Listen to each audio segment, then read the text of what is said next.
Okay, we're about to get started, so if you can silence your cell phones like I'm doing, greatly appreciate it. Okay, good morning, everyone. We are on the record. Today is Thursday, the 8th day of June, the year 2023. This is a budget hearing for the Division of Human Resources with the Jersey City Municipal Council. We had a schedule 11:30 a.m. start. The clock on my cell phone is showing 11:40 a.m. May we have a roll call for the commencement of this budget hearing? Councilperson Baggiano, Councilperson Saleh, Here. and Council President Waterman. We have 3 council members in attendance at 11:40 a.m. In addition, at its time of its preparation, the notice of this meeting was similarly disseminated on Friday, May 26, 2023 at 3:10 p.m. and a reminder was sent out on Friday, June 2nd, 2023 at 4:33 p.m. to the mayor, municipal council, business administrator, corporation council, and local newspapers, so I can certify as to our total compliance with the Sunshine Law. I am going to turn it over to the chairperson of this meeting, and that happens to be Councilperson Saleh. Thank you so much, Clerk. Today, we're going to be going over the budget presentation for the Division of Human Resources. We have our esteemed guests here today from the Division of Human Resources. If you may please all introduce yourselves and you can begin.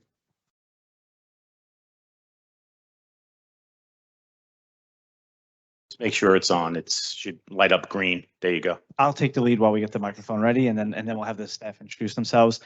Council, thank you. This is actually the second part of administration. Just kind of a recap of where we've been with HR and where we are now. As you know, we were department. Well, first it was divisions within administration, back out to department, back into administration. However, we do still recognize it in the structure of a department. So that is, we have a division, and then the divisions that were formerly in the department are now considered offices. But you'll see, unlike some of the other offices throughout the city, they're structured like divisions. So when you're reviewing it, I just ask that you consider to think about it as a department, so to speak, and that you'll have the director's office and the several divisions. We still have all of our offices included that were part of the department the year prior. That includes the division director's office, office of employee benefits, that includes health benefits, life insurance, etc. Then we have employment relations and strategic workforce. That's, of course, our day-to-day operations of the employees, office of payroll, and last but not least, our risk management and assessment division. So with that, I'm going to turn it over to Director Rosa, who will provide the presentation and introduce the team. Good morning, member of the council. As the BA introduced myself, my name is Joan Rosa. With me is the Deputy Director, Jim Carroll. Also with me is the First Assistant Corporation Counsel, Brittany Murray. She works in collaboration with the Office of HR with risk management.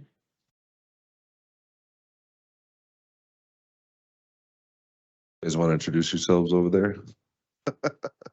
Armin Gandula, Director of Finance. Kyle Greaves, Finance Department. Danny Bagenot, Finance. Much easier now. Thank you. So as the BA instructed, even though we are a division, formerly a department, the structure, it remains the same. We do have a mission statement that it was working in conjunction with all our team members. And the new mission for the Division of Human Resources is the Division of Human Resources is to serve the employees of the City of Jersey City by building and retaining an empowered workforce guided by principles of accountability, integrity, mutual respect, and trust. Our vision is to build a responsive, professional 21st century HR division. And our values is service, professionalism, innovation, respect, initiative, and teamwork. If you go to the page number 3 for the presentation, you will see our budget throughout the years from 2019 to 2023. Our requested budget for this year is 3,723,712. And right now, we have a total staff of 41 employees. The structure, as the BA mentioned before, we are under the business administration, me as the division director, and under us is the Office of Employee Benefits, Office Employee Relation, Strategic Workforce, Office of Payroll, and the Office of Risk Management.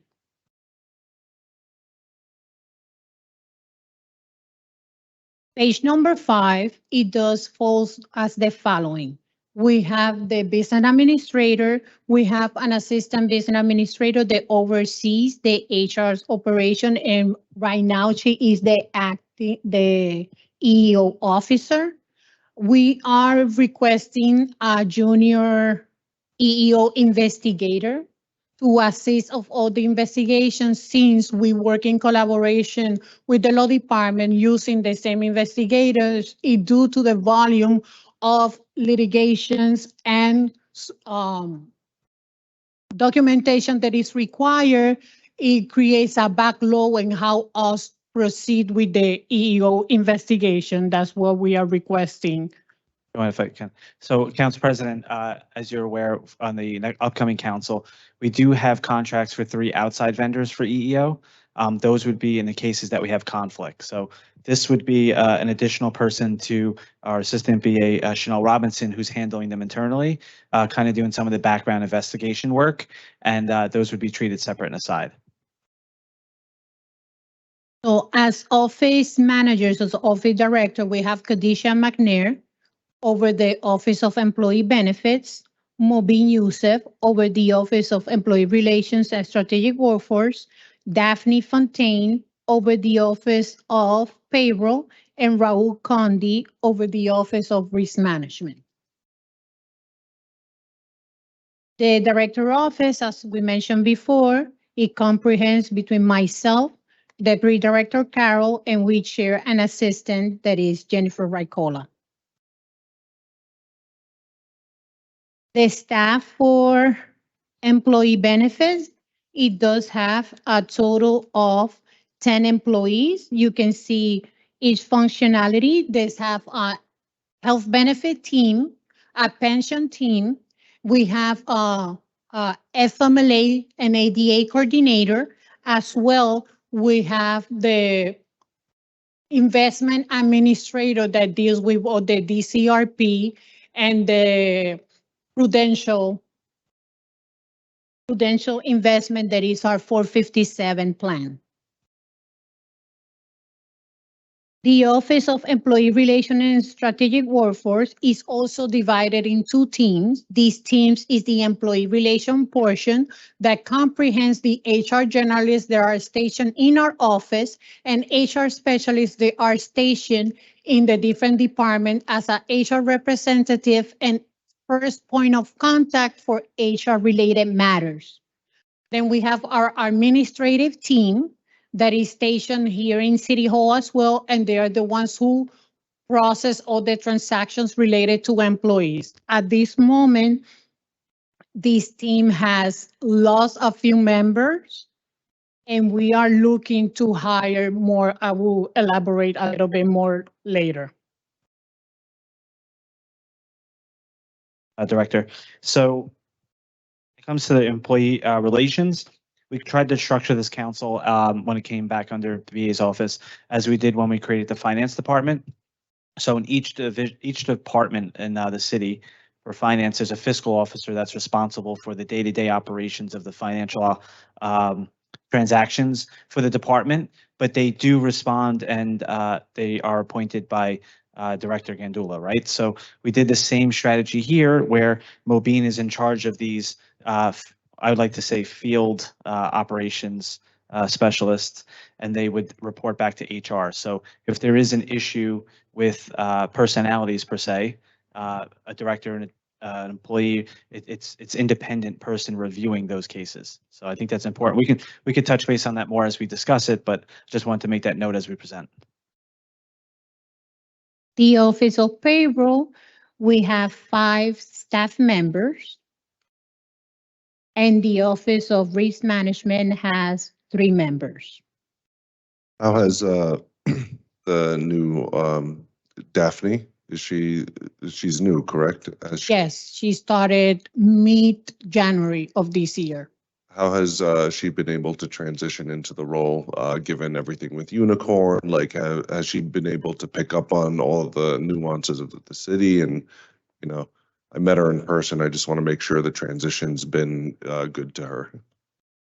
She's acclimating to the new position and the standards, how we proceed here. We still, due to implementation with Unicorn, there's still some transition that it had to take in place, but she's adjusting.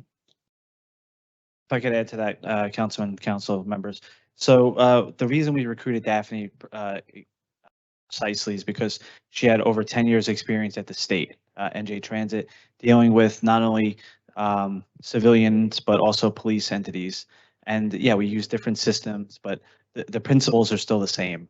You're still dealing with union negotiations, union contracts, management, overtime rules. So she's done a really good job at transitioning to those.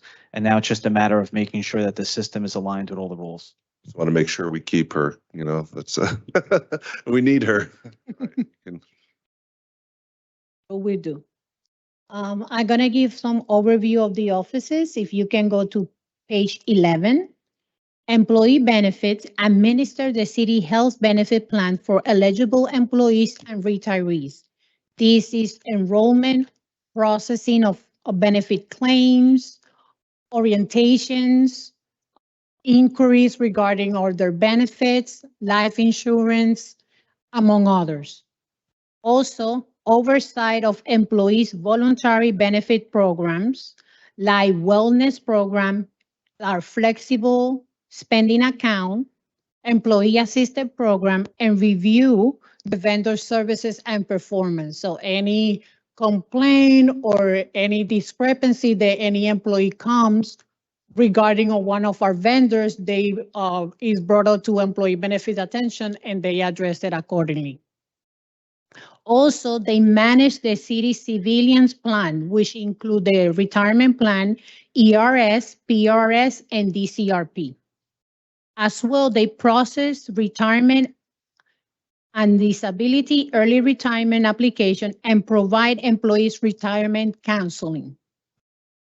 The Office of Employee Relation and Workforce is responsible for centralized and strategically providing human resource and workforce planning services for nearly 4,000 city employees.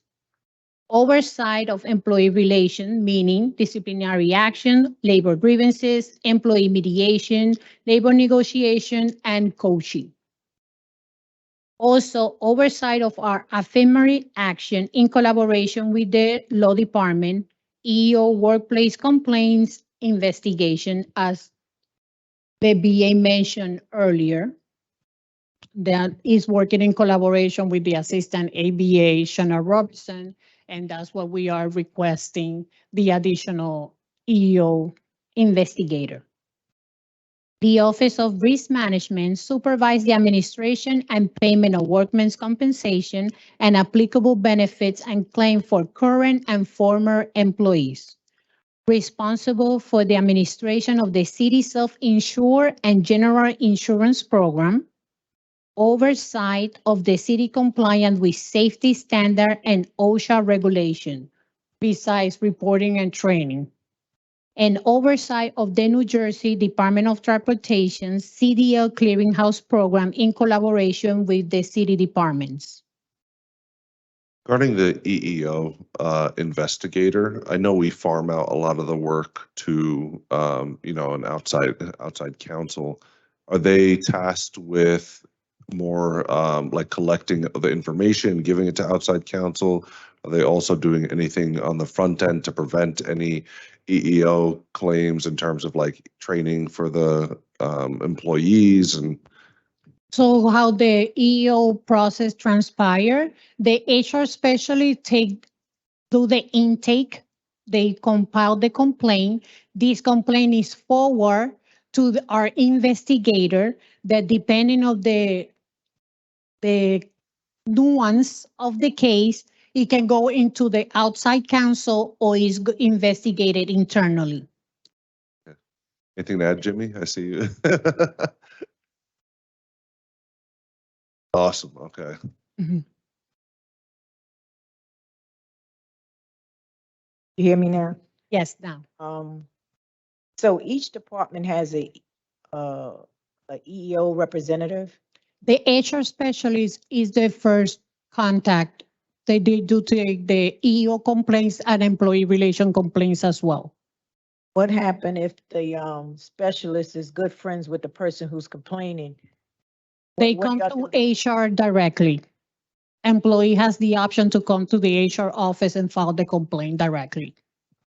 Okay, because I get a lot of complaints that there's a breakdown in the system. And so some people do not want to file complaints because maybe some of you guys up there know the person that they complaining against, and they don't feel like they getting a fair, fair treatment. What do you do then? For example, if it's somebody of our office, they have the option to go directly to the, No. They don't trust you guys. No, it's not. They don't trust your office because your office is friends with people who are they complaining about. Y'all got close relationships. And so what do you do in a situation like that? they have to Then go they to the feel law. like they're not getting fair treatment because y'all relationship with other people. You understand what I'm saying? I get it, Council President. So the long and the short of it is with EEO law, the way it's structured with the state, any manager in the city is responsible for yielding a complaint. So I'm not telling employees to run to random managers, but if there is somebody they feel comfortable with, I mean, even down to the city clerk, Okay.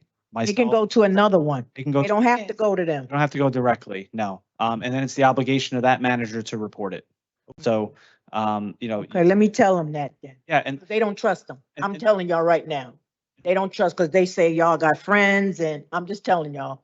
and the that- bearing of that would be, as an example, Council President, is that if employee A told me about the complaint, right? Now I'm liable, Right. right? So I'll make sure that HR does what they have to do. And I'm not using myself as an Okay, example I got because that employee will now feel they're part of it, right? Right. So, and that's why the rule was created. So they can report it to any manager and that manager could work directly with HR or the business administrator. Any manager. And I have experienced myself that people don't feel comfortable with the HR specialist. They have Right. come to me directly to file the complaint and I follow the process as it states.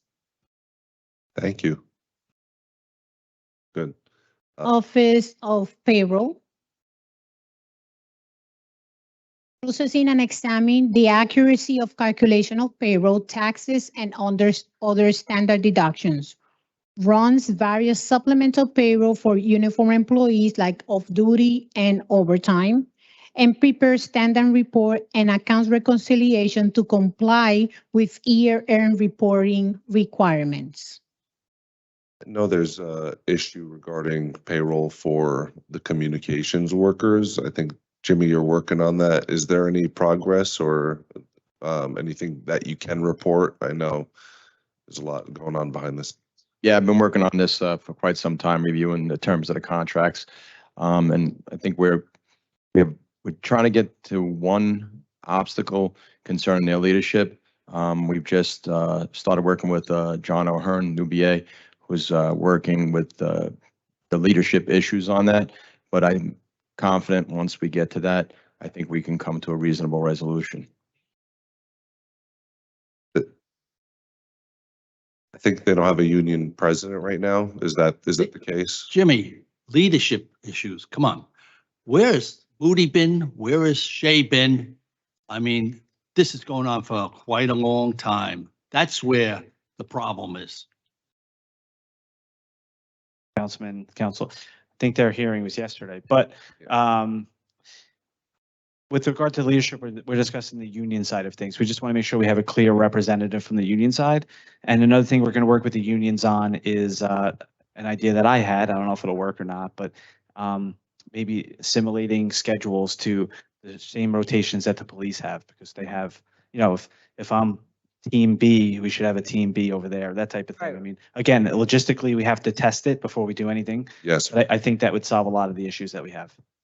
thank you. Thank you for the update. As we may continue for the key initiative that took place around 2022 and early this year, we provide regulatory EEO in-person training to the workforce.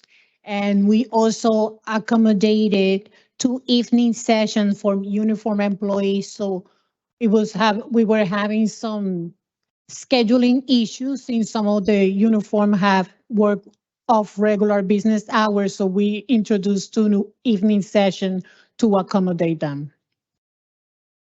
Also collaborating with the departments to accurately title employees to represent their roles, which will contribute to a positive work environment. Mainly we have whoever is working as a receptionist, making sure that her title is receptionist. So match the role with the function, with the position. Who's responsible for that? Because I know when I was dealing with one employee, and I'm not kidding you, it took a whole year. It took a whole year to straighten out her title. What's the process? I mean, So you saying it easy, but it's not that easy. It took me a whole year to get this done for this employee. the departments are the one who submit the requests for all these changes of life changes with employee transaction. These changes, we have to review to make sure that is comprehensive with the organizational chart that has been submitted and approved. How long is the review process? It depends. It What varies. does it depend on? It depends that all the supporting documentation has been submitted properly, that the information match what that was originally approved. And then after the committee, the review all the status form, submit we discuss and is approved, then HR process all these transactions. How long does that take? If they don't submit the paper, okay, you get a request and you find out, how long do it take you to review that paper or your department? It takes a week for them to look at that paper or not? Okay, you look at the paper and you find out there's another paper missing, so it goes back. It goes back to the department. Okay, then We it's up have- to that department to bring it back to you, and that could take another week or 2. Correct. All right, 2 weeks down. Then it comes back and then you look at it, all right? Once you look at it, then you say it goes to a committee. Before it's processed in our department, it does goes to the committee. Before it processes in your department, it goes Yes, to a committee. It does goes to the committee. Our office, our function mainly in workforce management is processing paperwork. Everything that is submitted and have the appropriate approval, we Appropriate process. approval. Okay, so once they got all the paperwork right, it goes to your department. It goes to Your the committee. committee to review. How many and people on the committee? Right now, BA, how many people we have in the committee? 7. 7 people review these applications. Explain it, because I'm trying to understand the process. Because the problem is, we're gonna get to the money part, but since you bringing out your departments, and I figured it's best we jump in while we can remember. We get a lot of complaints with, titles being changed. We get a lot of complaints with, the amount of time it takes for people to get hired. So since you've gone over your departments, that's why I'm stopping you to get some clarity on, the process and why does it take so long? Also, I included one of the slides that is the recruitment and onboarding process. So that way, step by step what it take place. I'm gonna tell you, every department that's come here, they're like, I'm short-staffed, I'm short-staffed. Right. And, we don't know where the missing link is. Not that we're blaming you. I don't want to blame you because it could be a myriad of reasons why someone doesn't get hired, of course, but we just want to have the process better explained to us. You said it's later down in the rest of the presentation. But the onboarding and Yes. recruitment process is already there, a flow chart. Flow chart? Okay. Yes, it is. Oh, we're gonna included get to there. that. Okay, I'll let you continue your presentation. He was talking about title change. That's Okay. why I asked. Okay. I wanted to get a clear understanding because it took me a whole year. And you tell me there's a committee now that looks at it for titles to be changed. And Not approve it. only that, so when people are title changed, even though the department offer a title, we have to make sure that this title is available with civil service. Okay, If the title is not available with civil service, we have to go back to a drawing board to make sure that we find a title available to be able to put the person in the appropriate title. This is extensive research because we have to take into consideration the union. when you say extensive research, how long it takes to research? Because with all this technology, I'm trying to figure out why things take so long. Let her answer. Yes, so the extensive, Please, it let her take extensive research because we have to make sure that the title that we're suggesting match the union designation. Not only that, that the salary is within range. Mhm. So it takes, and maybe within when we go back to the department and we tell them the new title, they don't want that title, then we have to go back to the drawing board, looking again for title and go through the whole process. So that process, it can take a week and it can take longer depending on the responsiveness of the department and also the titles that we have available to use by civil service. So a lot of this is the department's response time too. Because I'm gonna follow up with all of this. That's what No, I'm yeah. asking. Do we I'm have, telling you.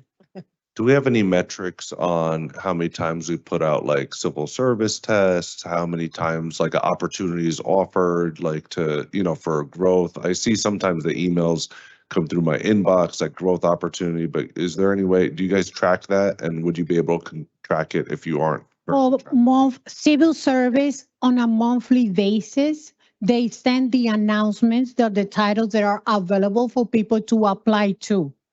That process for people we have no control Oh, right, how long take for civil service to announce a title, right. how long it takes for them to review the application, to issue the certification. We have employees that been working off a provisional title over a year because of the process with civil service. And I don't know if you're still aware of, they still working hybrid. So that hasn't, Must be nice. that contribute also to the delay. Also, since all the departments are short-staffed, Right, our office has lost a lot of employees as well. okay. Do the notices go out to all the employees? Okay, I see. Yes. Yes, okay. It does, but Okay. our office have lost a lot of the employees. The volume of the transactions that we receive on a weekly or bi-weekly basis, it can be 20 to put a number. And I only have 3 team members dealing with these transactions. This is not accounted for when we get new class for firefighters Okay, or also police. And when we going also with the transition, we're hiring the summer seasonal that is around 500. Mhm. So I have 3 people. 2 of them is one manager that's not his main function. Mhm. And I have a supervisor that's not their main function tackling it because right now we only have one clerk Mhm. beside the other duties that is not related to employee transactions. So we are short staff as well. We would like to have a speediest process, but we have lack of resources and staff as well to be able to speed up and have that consistent collaboration with the department to have a streamlined process. Gotcha. Yeah, well, Joanna, for the, it's nothing to do with you. Actually, I should go to Jimmy and John. What, the last 2 years, 3 years, all we hear is about 911 being short-staffed, the parking authority being short-staffed, and the school crossing guards. I mean, this is absolutely ridiculous. 46 people in one department, 44 in the other. And we're talking about a couple of years. I know the reason why, the real reason why, and so do you. But this has to stop. And people have to be hired in 911 and the parking authority. And, you know, I work for the city, Jimmy. I'm working now 50 years. I know most of the people. Like I know you for years, Jimmy. And the people call me and they're coming to me and the people in the radio room, the people in the parking authority, because I know them for years and years. It's got to stop. Thank And you. something has to be done.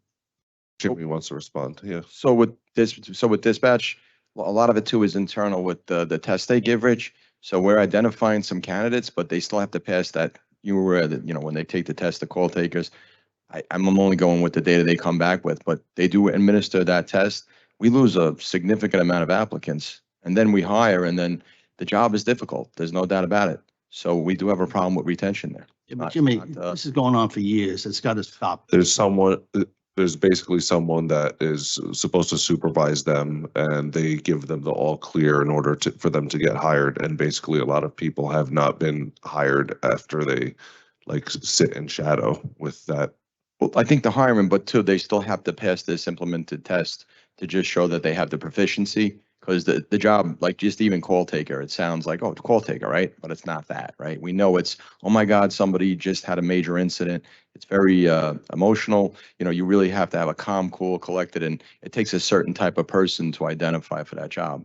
I applaud everybody over there, number one, because it really is a difficult job and it's very underrecognized. And I appreciate the council paying attention a lot to what's happening there because there's, you know, they go through a lot. There's no doubt about it. I'm compassionate with all their claims as Rich is because we work with a lot of these people. But there's a lot of moving parts to identify. It's not just hiring somebody to come in. It's really, they have to have the background. Just like when you do a background for the academy for a police officer, it really takes a special someone to get that job.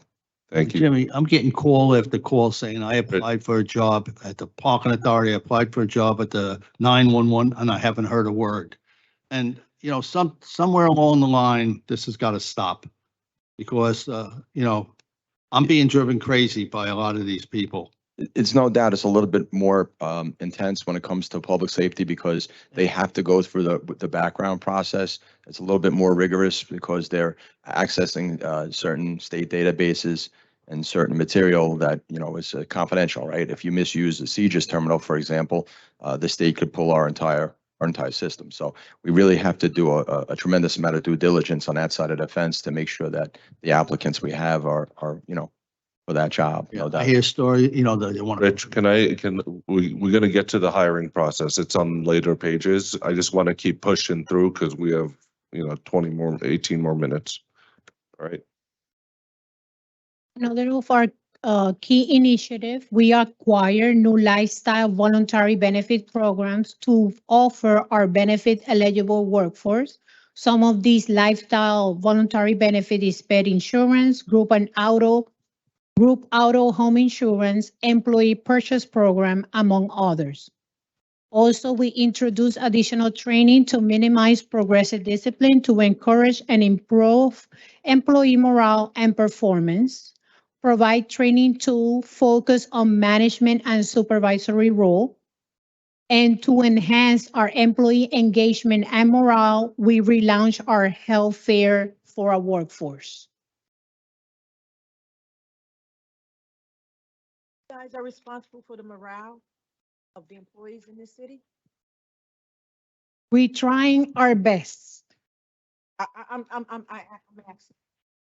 I'm asking, I'm serious. I didn't know HR was responsible for the morale of every employee in the city. Yes, we are. You have a board for that? No, we don't. Only reason why I'm asking, because how many employees do we have in the city? Close to 4,000.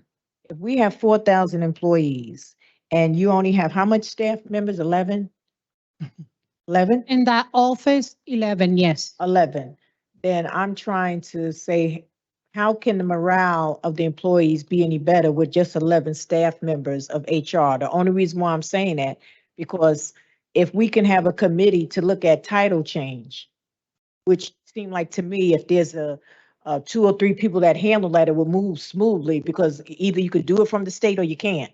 You know, you get the paperwork back. I don't think everybody need to sit around the table and say, oh, okay, this title is right. We can go with this one when the state already mandate us on certain things. That's what I'm saying with that. Okay, it seemed like it would make more sense if we had a committee that would sit around and come up with ideas on how to boost the morale of the employees. Do we do employee opinion surveys by any chance? We did at one point and we had to reestablish it. Okay. Also, I'm working also in a HR customer service survey as well. I just think, it'd be good to just take a pulse on the, the city and see how we're doing and. Let me ask the law department. Would we have to write some type of resolution to create some type of morale committee? I don't know what to call it at this point. The only reason why I'm saying that, because if you don't get the morale of the employees a certain way, the productivity won't be good. I don't care. I don't care what you do. Because if you can get people to a certain level with good morale, then the truth of the matter, they will work better for you. And sometimes we won't need as many as employees as we think we do, because people feel good about their job. They feel good about coming to work. They feel appreciated. And it's all a psychological thing, but we all like to feel like we deserve. We all like to feel like we want it. Every human being does. I mean, even you guys up there, the bosses that you got to report to, every now and then you like them to say, you did a good job. So if you guys like to feel like, how much more with the staff, even though some of our staff, we do have challenges. I'm quite aware of that. All right. But everybody likes to feel appreciated. So do we have to write something like that, or that's just something that could be done? Those things are important. Believe it or not, it's the little things that is important that can make a institution or corporation run better. It really can. Do you have something No, to say? I don't know. I was gonna say, can you put some money in the budget, like even a diminished amount for I know you guys have the holiday party at the end of the year. HR, your holiday party is amazing. But can we have it for each department? And I think that's something we should ask all the departments. Sometimes it's not even so much, okay, us as a city have to give back, but then sometimes it's just working together. Sometimes you could do a potluck. I mean, things like that. People will come out and just to get to know each other. I'm just saying, do we got to write it or what? Because the morale is down. We can't get anything done. That's why we got to chase some of these employees down to make them do what they need to do. Got to track them down. But if we can make them feel like they're valuable, maybe we won't have to do this. We have some employee resource group that we started this year as well, just part of boosting them and had that familiarity with people that have the common denominators. Go ahead. I agree, Council President. We'll work with legal to see if we have to formalize it or not, but Yeah. I've had some ideas myself. Okay. Just for one, I know when we did the buyout or early retirement, that those employees felt very accomplished when the council presented them the proclamation. Nation's right. So I think that should be streamlined. Anybody that has 20 years or 25 years or more should automatically get those. I've done some research. Other cities, as simple as it sounds, they give service pins, 5 years, Correct. years, 15 years. That's That goes a long way. In addition to that, like Joanne said, we do have some resource groups that are already established, but they're kind of not rounded, right? It's not. It has to be into one particular arena, and I agree with that. And I think it's best that we work with the council to kind of Right. create that. I don't know how formal it has to be, but Correct. we'll make sure that's established. And there's stuff we could do routinely, like AI can create Correct. birthday emails. No, you simple can. stuff There- like that. That's that we why could if you definitely got a do better. committee, they can come up with so I many agree. different ideas. I agree. Love it.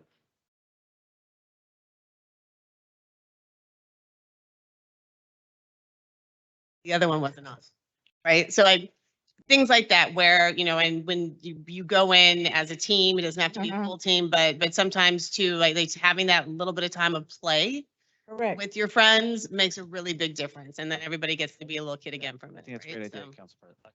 So, And actually, in our division, we did training, knowing everybody the personality and how each personality yeah, I did train it work. before. It was very good. It's something that it can be done throughout the city, but all of these needs funding. Yeah, I'm happy to put together a cost proposal for this type of stuff, and I'll work with the council on creating Yeah. a committee, what it should look like. I think it should be a few directors, HR, Correct. electeds. And give me some lay people too. Yeah. The only reason why, because a lot of times what I find out too, though, when you are in a certain position and you like high management, sometimes there's certain things you are detached from because that's not your concern, because you running other things. Whereas sometimes the lay person, they can have concerns that sometimes don't even reach the top because that's not your concern, and it shouldn't be because you got your hands tied with other things. But if you have a lay person on the, I mean, at the table, just hearing what they're saying can keep you in touch with the rest of the employees because they do talk. Or even just like on council, when we banter about our favorite sport teams, like maybe we have like wear your jersey day or something like little things like that seem very simple. Sean Go a long smiling. way. Because I think also I'm very briefly, I will be super short. You know, we didn't work together for a couple of years because people were working remotely. People were in and out of different offices. We now have multiple complexes for the city. And I think that getting people reconnected again right now is just really important. I agree. We'll definitely put something together. I could present that at a caucus Yeah. meeting, or we could do it Yeah. off line. I just don't agree with an escape room. We're not doing any. Right. Those I things. didn't say escape room. I just I said know, we could, go It's hide. just people my with one nuance. I want to dinosaur make it bones. public. I do not like escape rooms. Let me get that on the record and be perfectly clear. Just Oh, no, I love Hunting for dinosaur bones. That's what I'm talking about. I want to put on the record, I did escape an escape room, so. Also, if we can have like a survey that's done when people are hired, like 20 questions, like what would you do on your day off? If you had a $20 gift card, where would you spend it? Like where would you go on vacation? Like different stuff like that for I intake. We could also include some of this information in the exit interviews for people that are leaving. Yeah, the exit They interview. don't always leave do on have- bad terms, but they could always provide us feedback on something that we could have improved on while they're here. Thank you. So in page 14, we have some metrics. We have separated in the year 2022, 263 employees for various reasons. Retirement, disease, and some resignations. We did have 155 new hires. That's only full-time. In the bottom graph, you can see all the new enrollments, how they are increased throughout the years. So we see that for last year, we have 281 new enrollments for medical and 240 for prescription. Right now, as of December 31st, 2022, we have a total of active members for medical of 2,747 and prescription 2,742. The next page, we have our accountability and EO measures. In 2022, we have 122 disciplinary actions and we have 20 EEO complaints. On the following slide, you will see this is the recruitment and selection process that I was mentioned before. The department identified the staffing needs. The department completes a new hire job posting request. This is done online. Then we have the committee who review the job posting request to ensure that there's the funding. Then- Wait, you said the funding. Sometimes they submit requests that they're not budgeted for. So then it has to go back to finance to see if there's the funding available to. Don't they know what's in their budget? You will be surprised. So this is something I've dealt with for 10 years. Happy to talk about this a little bit. When the council, when the departments receive their budget packets, they're told to put their, what we consider wish list, right? That's in a perfect world, this is everything we would want. Obviously, it's not realistic for every department to receive everything they want. So budget goes back, they take a look at the organizational charts, they look at the structure, and they see what we could live without. Maybe not to optimize 100%, but to be realistic to the taxpayers of Jersey City. What happens at that time is sometimes when these originated, they try to slip back in those wish list opportunities. So we work with finance to make sure that okay, if this is really important that you are asking for it again, what else can you live without? Or is there a reason why someone retired, someone, someone left the administration? So it's not always denied, but sometimes it's not, there's no clarity as to why it's coming back to us. So we always have to take another quick look at it. But Then af- finance, you guys, I know y'all do your job well. You know in what department that they have space, right, that they can hire. Why can't they just ask finance from the beginning? Do we have this much in our budget to hire anyone before it goes to HR? I think in all fairness, people don't know the language of finance and they don't know the language of money, and things change. And when it comes to requests in the beginning and what we were even discerning over this week, when we were trying to assess full-time, part-time hires and changes, departments needs change over time, as if they prepared something in December, we're now in June. And so what the plan was in December is different in June. And I think oftentimes when directors go to market positions, they're marketing positions based on the availability of a budget, not to the marketplace. And those are kind of sort of discussions that we're having with the BA and things that I shared about doing a compensation study so that we Right. figured some of those pieces out. So it's not like it's like a technical piece that you have $75,000 per position. It's that you market that position $75,000, you interview, you don't get the person in, and then there are other things. And so and then there's requests that happen throughout the year that, there's an issue with the council and you guys want us to figure out things that we didn't plan for. So I think it's all those nuances that come into that process. And when the technical people in HR are saying, this is what it was, and there was conversations in between, that's where the breakdown of communication is. So now going forward, because you guys now, y'all, each department has a fiscal officer, right? So then they meet with the department on a monthly basis, weekly basis. How often do they meet, the departments now? Because this is new, pretty much, them really having a fiscal officer, and they say it's new. Well, I mean, since I've been transitioned over, not Right. all fiscal officers were in positions, and we've also worked on restructuring and getting every area to have one. I think this is the first year where we have fiscal officers in every area. Right. Per se, or we have at least a person covering, so During it it. makes it more streamlined. We did have employees during the pandemic that were just picking up the gap in pieces. And so we're constantly working on those efficiencies to improve a lot of the operations that are left behind. Because it seemed like if they can, each department head, if they would know from the beginning, before they hire anybody, they should consult with the fiscal officer, because then this way here, you guys know exactly where they budget at. They may feel like they need it, but it's really not budget. And this way here, it wouldn't waste HR time going through this whole process here. Seem like if that process could be in place where they come to them first, because they know the money. There's no need for them to present anything to HR and there's no money, because then you go through this whole process, get halfway through and find out, oh, no money. Sorry. It's like it's wasting time. So why can't we put a process in place? And you probably do.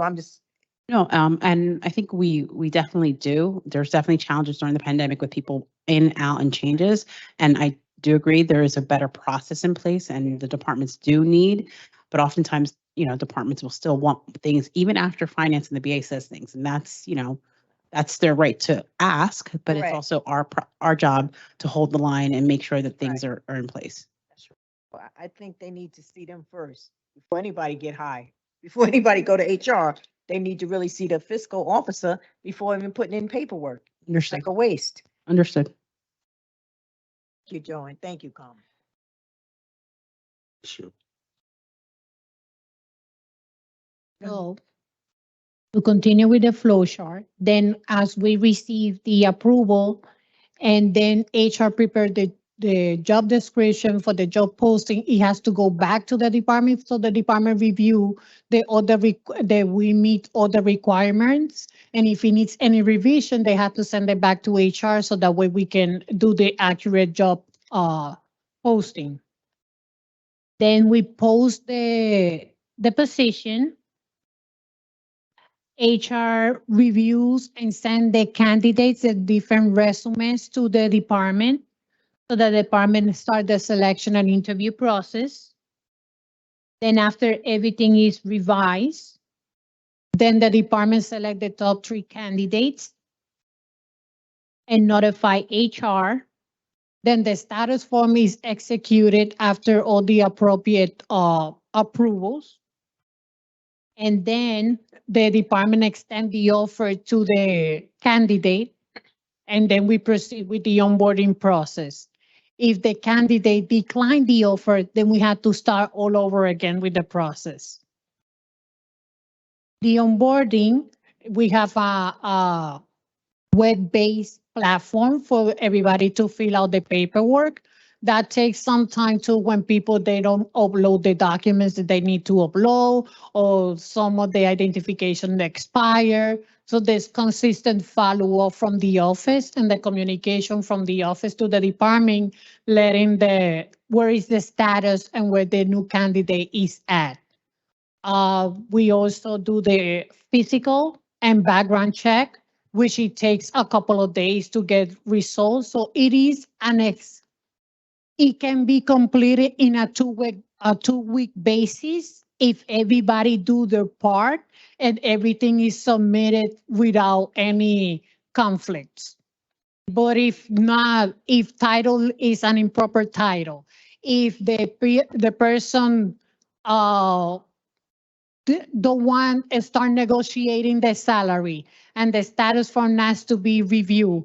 So there's a lot of factors that take place that it can delay this process, have everybody have experience. Let me ask you something. Do you give these directors a timeline in which the paperwork have to be to you? Only reason why I'm asking, because I'm listening to this process here, and it seemed like to me, if you don't give people timelines, it'll be like, we just keep going on. It's like, okay, you have at least a week to get this information back to me. If it's not done in that time, then you know what? I'm not going to go forth with your process. You're going to have to start all over. It seemed like we just got too much out here, and I think that's why it's taking us long to hire people. There was, We need a timeline, like Monday, okay, we taking all these applications, or you got to submit this by Monday. If not, then listen, we just not going to see it. in the past, there was no timeline. Lately, we have been very firm and assertive with the timeline of all the submissions that have been approved to follow through to ensure that because also these changes is affected with the deadline in payroll. So if all these deadline don't meet in that payroll week, then it would take 2 more weeks to be reflected in the person's paycheck. So it does. We are being very assertive and firm with the deadlines, and the VA have been very supportive of following up with the departments to ensure that they follow through. Yeah, so Council President, Council, two points to that. The payroll issue is a big one because even if they onboard somebody late, they're not going to get paid. right? Correct. And that's not the best way to start your Right. employment somewhere. The second thing is we've told the directors, and they're mindful of it now, that if there's a period of time, and I say 6 weeks total, but I mean, it's debatable, that you can go without an employee, how efficient or how effective is that position in your budget? Maybe we could allocate it for something else. Maybe we could move it to another department. And that's enough to say, is this a priority or is it not a priority for your operations? Now, understanding in that time, sometimes people double up and, that employee is doing a good job covering. But there's also cases where we realize that things are still flowing as they were, and maybe we could reassess their budget. John, the whole thing comes down to this is going on for year after year after year. Something has to be done. I mean, you get tired of hearing people saying, I applied for a job. I don't hear nothing. I don't hear nothing. Not blaming you, all right? I know where the problem is. And, Somebody's gonna be. I just, yeah, We keep saying we ain't blaming nobody, but Well, we got a problem. Maybe All right. but somebody got to be blamed. yes. I'm just saying it. When we said to John from the mayor's office, go back and tell John and the mayor all these issues of people not being hired, not that people being hired, but that we're tired of hearing about we're shorthanded. I just sent you an individual I'd sent last year in September 26. He has a CDL Class B license. He can work a bucket truck. He could do the tree trimming. To the credit of HR, you guys were on point, and so was the director, but there was like a gap that happened. I don't know what happened, but he does this for Bayonne. He works for Bayonne DPW. He lives in Jersey City. He just wants to work in Jersey City. And I just hope you guys look into it because I just sent it again and he asked me. Youssef, Councilman, for that one, obviously there's something that we could do from a mechanism to accomplish that. I just want to make a note that there's kind of two things, and it's not a rebuttal. It's just continuing the conversation. We do get a lot of applicants that reach out to elected officials and directors that are not qualified for the positions they're applying for. Just to give you an example, we did open up applications for CFO, which is, there's licenses required, there's experience that's required. And, not to offend anybody, but you get employees that, were working maintenance and they're applying for the CFO job. And, again, we can maybe direct them to other jobs that are more suitable, but sometimes you do hear from people that may or may not be eligible for the job. And secondly, you get a lot of people that blanket apply to the city. And it's not maybe necessarily a position that was budgeted or filled. They throw in an application, they say, put me somewhere, right? Which isn't always beneficial. Not always the case, but sometimes you hear from those, and we just actually be mindful that when you do communicate with these individuals, is there a trajectory of a position that they're looking to apply for? Okay. Just on the record too, I believe when people apply for something, they need to be qualified. They need to be qualified. A part of our challenge as a city, though, we do have employees who are not qualified, and that slows down the whole process. Now you said the council, sometimes they send you stuff or whatever, but even if they send you someone, to be perfectly honest, if they're not qualified, they just not qualified. I don't know why we try to hire people who are not qualified, because this morning I had to deal with a situation that I thought was just kind of annoying. Because you are a manager, but you don't want to write up no one. I don't understand it. I don't understand it. Part of your responsibility as being as leader is doing what you're supposed to do. And some people, sometimes they're not doing their job. You're supposed to write them up. Don't go for it if they throw one of our names out there, because that's what they told me. They threw somebody's name out. I don't care. This council don't care. We believe in people working. We believe in people who have the skills to do the job. It is on the record. So if they try to throw our names out there like that, make sure they do the job. That's it. Make sure they do the job. Everybody should function. We cannot operate a city with people who are not skilled. This is very challenging. I never seen nothing like it. I agree, President. And just for the record, I've never, as the organization and appointing authority, I've never been pressured by any council member. No, I know, help but I just want it on the anybody, record because we of course. live. Just want to clarify that's never been a case where we've been pressured to do anything for anybody based on a elected official.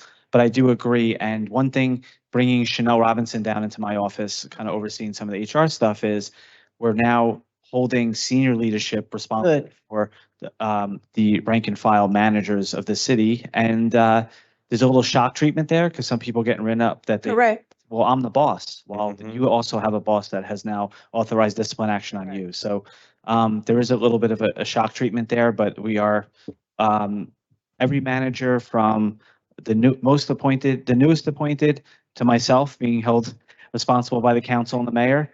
We're all liable for getting a work product, and if not, there's disciplinary actions that are recourse. Thank you. Let's go over the 2022, 2023 goals, if you can, and then go right into the budget.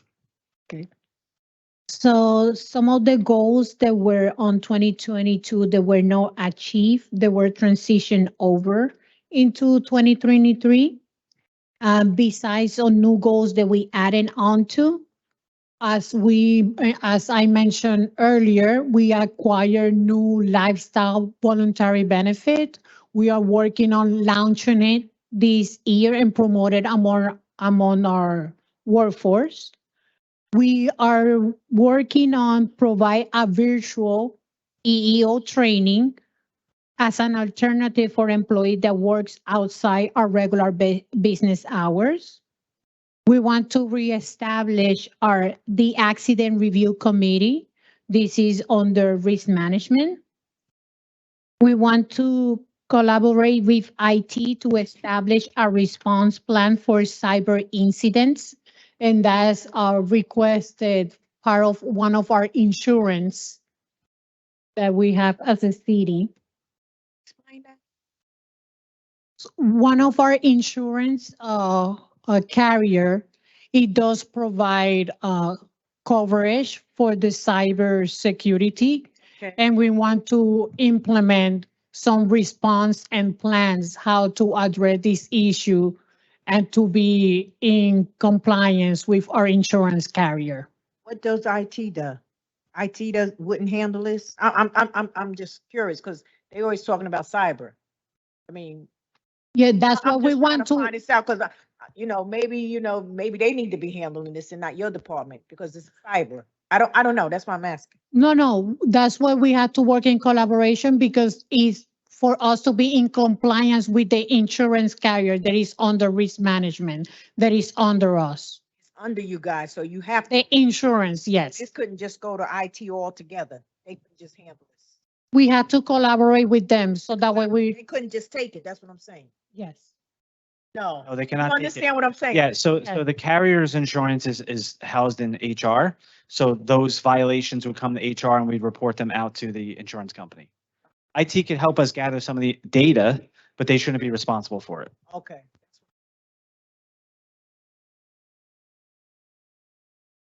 And also another of our goals is launch a pilot program for on-site employee assistance program such as mental health, crisis management, cognitive behavior, among others.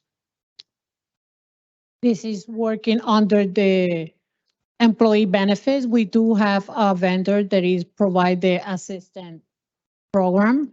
And we want to ensure that we are taking care, helping our employees. And that's another area that we can boost the morale of employee when they know that we have wellness program to ensure that they are in a better state. You have a psychiatrist on board? The vendor, yes, we do have with our vendor. No, that's a serious, because I know people dealing with a lot of mental health issues. That's why I'm asking. Because mental health has increased since COVID. Correct. That's why I asked, do we have one? This way we could. Yes, our vendor has a team Okay. of counselor, therapists, and all that they can provide all these services. Okay. And the plan for launching this program is also like have some restricted time for the employees go and take one-on-one counseling and group counseling when dealing with certain issues. Council President, the reason we use an outside vendor for two reasons. A, employees feel more confident in the discreteness of it. And number two, they have resources that extend past our service hours. So if there's an issue at night or weekends, they have hotlines and different things they can facilitate. Is the employees taking advantage of this? Some of them are, but Do they these, know it exists? yes, they do. Okay. Some do of they them know? are, but some people we How do they know? Because I didn't know. we No, do Can I sign up? I didn't know. So how do they know? with our Okay, Bill? employee benefit office, and when they reach out to workforce management, we refer them to employee benefits. Oh, so they have to reach out first. Yes, and some of the people, they are aware. We do have, because of this launching this program, we're gonna be more marketing of this pilot program for people who are informed that they have these resources. Okay, but right now they have to reach out in order to know. Yes, Okay, right now, all the employees don't know. They really don't. They gotta reach out. If they don't reach out, they don't know they have it. and sometimes like the managers, they are aware of some of the problems, and they contact us, and we refer them also to the program as well. Is there anything we can send out? Yeah, we Or the do have a email? flyer. No, yeah, and let everybody know, because every employee has an email. That's what I was told. And so if every employee has an email, it would be good if every employee can receive that. If you're going through a crisis or you feel like you're, having a meltdown, I don't know how you got to word it. Please, reach out to this number. The only reason why I'm saying it, because we take a lot for granted. Especially our first responders. I think Yes. There's been some, suicides. and- Correct. Oftentimes when people are in need of help, they don't know how to ask for it. So I Correct. think a gentle reminder every once in a while that it is there for you, because when you're in some sort of crisis situation, Correct. you're not thinking about picking up that phone to call somebody, and especially if you don't know, sometimes people Mhm. have a hard enough time just getting themselves up and out of bed on those days when they really need to talk to somebody. So I think to Council President's point, this should maybe just like even quarterly as a reminder, these are the services that are available to you from the city. And you don't have to focus just on this one, do all of them, like with Correct. the wellness check-ins and the annual festivals and things like that. Like those should just, again, morale boosting. This is a very simple thing to say, hey, this is what we do for you. Friendly reminder, right? Yes. We all forget. We're all busy.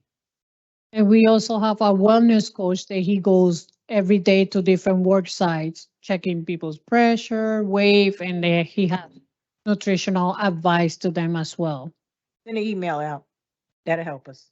No problem. Will do. We'll go over the budget now. So our budget introduced for is a total of 3,723,712. This is 2,544,389 for full-time, 5,500 for overtime, 75,699 for retirement payments. Office supplies is 12,800. Recreational and educational supply is 2,800. 500 for wear and apparel. Dues and subscription, we have 700. Training is 378,124. Just a reminder that this is not only for HR, this is citywide training. So all the trainings that are requested through the departments are centralized and housed in HR. We have $600 for mileage, $1,000 for equipment maintenance, $651,600 for professional services. That's for our medical provider for the physicals, pre-employment physicals, and also our background checks. Our platform that we pay for the onboarding as well. And we have 50,000 for contractual services. The next page, I am requesting an amendment to the budget. So HR has been highly impacted for the lack of funds to offer a reasonable wage to our workforce. These have resulted on the following. We have a total loss of 6 employees during the last year and the first half of this year. Currently, we have 8 employees that their salary don't reach the $50,000. For us to be able to increase these employees to $50,000, it would be a total cost of $46,634. And we also have currently some of our managers that have taken additional duties that had direct impact for the operation of HR that should be compensated appropriately. And it will cost us an estimated of $20,000 to increase the salaries of these employees. So the total amendment appropriation request for our salaries and wages line item 101 is $66,634. On the next page, we have the insurance funds. This is under risk management. The introduced budget for this year for professional services is $1,800,000. For widows and permanent disability, $250,000. Judgment and settlement, $6 million. For insurance premiums, $3,200,000. And for judgment and compensation complaints is $6 million. Also, we are requesting an amendment to the budget for our insurance fund. I have Brittany that is gonna elaborate more about these judgments. Good afternoon, Council President, council members. So we're at page 21, the last page, of course. So the judgments and settlements, obviously this goes hand in hand with the law department in basically one major line item. So currently we have total settlements that we've agreed upon and that we need to pay out, total $2,115,000. If we do not pay those in a timely fashion, post-judgment interest will accrue. The interest rates for this year, anything above $15,000 is 2.25%. Our insurance carrier, we do have a reimbursement policy for some of these cases, and some of them are labor. We have a certain deductible, and then we get reimbursed above that. We will recover $325,000, but it is a reimbursement policy, so we need to be able to fund them up front, and then we get the money back. We also estimated any other additional settlements that might come up at $300,000. Again, that's just an estimate. Most of the risk management budget, all of this is statutorily required that we pay. We try to do our best estimate. Matt Hogan submitted this before his retirement. And you'll see last year, as part of the judgments and settlements, of the 6 million requested, 1.4 million was already due and owing. So we already kind of started behind. And to expand a little bit on what judgments and settlements is, it's not just legal settlements. It's every time we request a transcript, every time we pay for an expert, a medical expert, or an accident reconstructionist to defend against these cases, that comes out of that as well. So it's not just settlements, and obviously it's incumbent upon the law department as well as risk management to make sure we're making the best decisions for the city in terms of actually managing the risk. And when we are able to come up with reasonable and good settlements to protect the city from larger exposure, we go ahead and do that. We do have some increase as well in the premiums, but everything else, these are all statutorily required. We need to make sure we pay them and keep up on them, or we will accrue interest, attorney's fees, and things like that.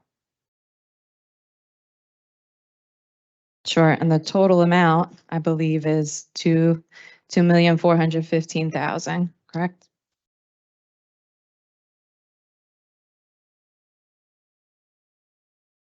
So what's this, 640, 6 million, and 670 is another 6 million? Like, but you're saying it's going to be 2 million only, or I'm trying to understand that. This is for the settlements, and as the law department described, some of the professional services that are adjacent to that. The other 6 million is for worker comps claims and medical liabilities with those worker comp claims. And the request is an additional $2 million. One potentially for the settlement that we discussed at the closed session, and then another $1 million for potential liabilities that are in the future that if we could resolve prior to them creating more expense to the city. Understood. Thank you. For clarity, well, actually, never mind. I was going to talk about, we'll talk about it on Monday at the caucus, referring to that one case. I don't know what I could say publicly, so. Okay. John, look, as I said, the four of us have sat through, I think, 6 meetings, budget hearings. We're tired of hearing, we're short-staffed. Somebody's got to get the message out of this room over there that they got to start hiring people. I know they said there was a hiring freeze, but you can't run a major city the way we're doing it right now. Does anyone have any further questions, council? I just want to thank the finance department, because this is our last budget hearing. I want to thank the finance department because we really got through it with good time and based on the plan that they had mapped out. And I know we're going to be meeting again with finance. And I just wanted on the record with HR is that our goal really is to make it better. You know, really, even with all these budget hearings, we've been hearing that, you know, everybody's short of staff, and I know it was a hiring freeze, and I know it is a process and everything. So that's why timelines must be in place. We can't keep operating without no timelines. All right. And I know to help the process, for us to understand the process even more, I know what we would like from HR pretty much is on a quarterly basis, positions that are open, but I'm gonna connect with finance to know what division, what positions are open based on the departments, and then we want to follow the process on how they get hired. That's the only way we're really gonna understand it. Okay? Understood. So we want it every quarter, but like I said, the first stop should be finance before we even hire anybody, even go out, for anything get posted. Because if we don't have the money, there's no need to waste the time because you're short-staffed it anyway. They could be doing something else. All right, Correct. so moving forward, the council do want that every quarter. To see exactly who is requesting hires, but they should check with finance first. So it should connect. I keep saying that, it should connect. No, You shouldn't be surprised and say, oh, no. She shouldn't be surprised if I call and say, did they follow this process? You know? Okay. Do you have anything else, closing remarks from anyone? It just to mirror what the council president said, everything's digital now as far as the application process. And so when you receive those, you'll be able to see timestamps Right. on how long it takes. And, you know, if there's any ones in particular, we could discuss offline, but Don't forget the morale committee. We need it. thank you for the opportunity and hope it was comprehensive enough. Want to thank all those that have been watching online. I want to thank our esteemed guests. You are the last and save the best for last. And just want to say motion to adjourn. So I have a motion to adjourn at 12:56 PM by Councilperson Saleh and a second by Councilperson Prinzary. And just for the record, Councilperson Prinzary arrived at 12:05 PM. On the motion to adjourn at 12:56 PM, all council members present by acclamation, please say aye. We are out of here at 12:56 PM. Thank you so much, everybody here and everybody watching at home. And remember, as always, teamwork makes the dream work. Have a great day. Stay safe.